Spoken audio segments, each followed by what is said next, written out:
Hello guys जय जगन्नाथ शुभ सकाळ। तो फाइनल देखिपे मर्निंग वाक चलती टाइम आसिक है 6टा पाखापाखि मर्निंग वाक चलती। भाई हेटी भी मर्निंग वाक कर एक्सरसाइज कर बहुत सारा लोक भी एक्सरसाइज कर 5टा बेलू आज आसिलुणी 6टा पाखापाखि है।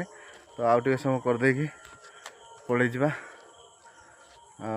देखुए अलग लोक भी सब कर कुहुड़ी देखिपे कुहुड़ी धीरे धीरे आसला काकर भी धीरे धीरे पड़ा सब धान गच काकर पचे देखिपे ये रास्ता देखिपे केते लंग रास्ताटा बहुत बाट यू बुझे तो टीम करदे एक्सरसाइज जा तो मर्निंग वाक करूँ सुस्थ रुहतु। जय जगन्नाथ।